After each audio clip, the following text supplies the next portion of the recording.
Assalamualaikum warahmatullahi wabarakatuh.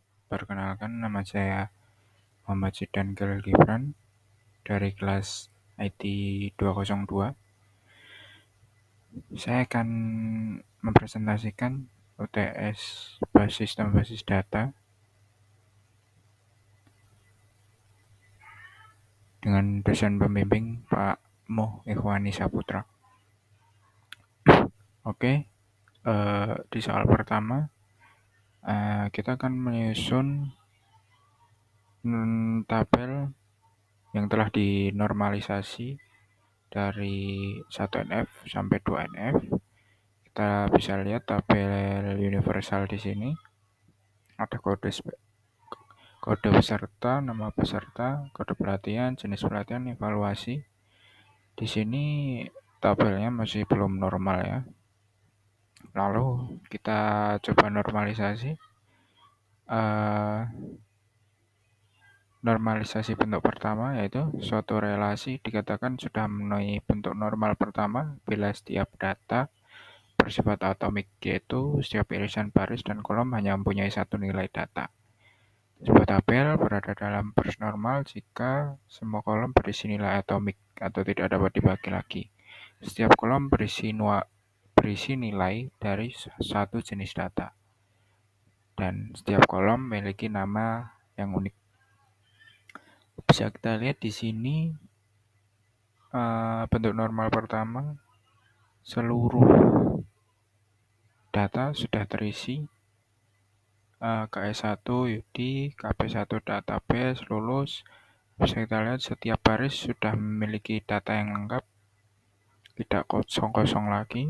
Itu merupakan bentuk normal pertama. Oke, bentuk normal kedua, suatu relasi dikatakan sudah memenuhi bentuk normal kedua bila relasi tersebut sudah memenuhi bentuk normal pertama atau 1NF dan atribut yang bukan key sudah tergantung penuh terhadap key-nya.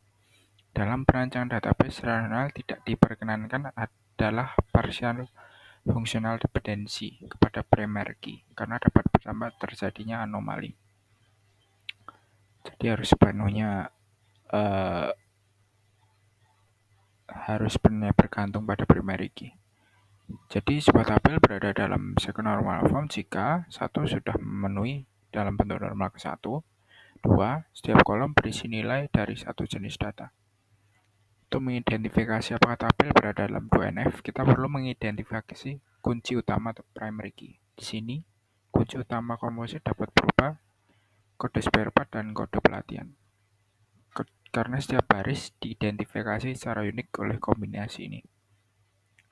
Untuk 2NF, kita perlu memastikan bahwa kolom-kolom non-kunci bergantung pada seluruh kunci komposit, bukan hanya sebagian.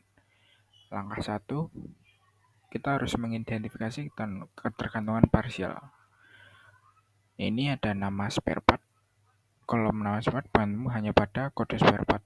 Kode peserta, nama peserta bergantung hanya pada kode peserta. Dan jenis pelatihan dan evaluasi bergantung pada kunci komposit, kode peserta, dan kode pelatihan. Langkah 2, hilangkan ketergantungan parsial. Untuk mencapai 2NF, kita perlu menghilangkan ketentuan parsial dengan membuat tabel baru. Pertama, kita membuat tabel peserta yang berisi 2 kolom, yaitu kode peserta dan nama peserta saja. Ini merupakan primary key dari tabel peserta ini, yaitu kode peserta yang bersifat unik. Dan lalu tabel kedua, kita membuat tabel pelatihan. Sama juga ada dua kolom, yaitu kode pelatihan dan jenis pelatihan, di mana kode pelatihan merupakan primary key yang bersifat unik, dan jenis pelatihan ini nanti bergantung pada kode pelatihan ini. 3, ini tabel 3 itu tabel evaluasi. Di sini ada salah sedikit. Kita bikin tabel evaluasi. Jadi tabel ini mengumumkan peserta dengan evaluasi mereka untuk pelatihan tertentu. Jadi yang dituliskan di tabel evaluasi ini cukup 3 kolom saja, yaitu kode peserta dan kode pelatihan dan evaluasi. Di mana kode peserta dan kode pelatihan ini merupakan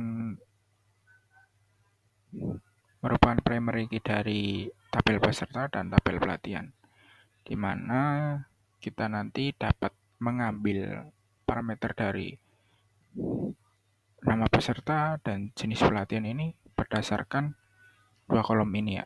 Jadi kita hanya memerlukan dua data ini saja untuk mengambil data-data yang lain dari kedua tabel di atas.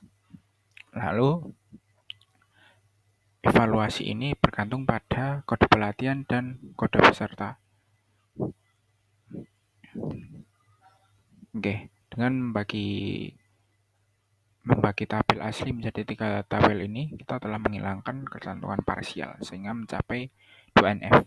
Tabel peserta memastikan bahwa nama peserta hanya bergantung pada kode peserta. Tabel pelatihan memastikan bahwa jenis pelatihan hanya bergantung pada kode pelatihan. Dan tabel evaluasi memastikan bahwa evaluasi bergantung pada seluruh kunci komposit kode peserta dan kode pelatihan.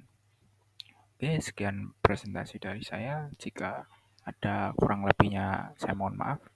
Assalamualaikum warahmatullahi wabarakatuh.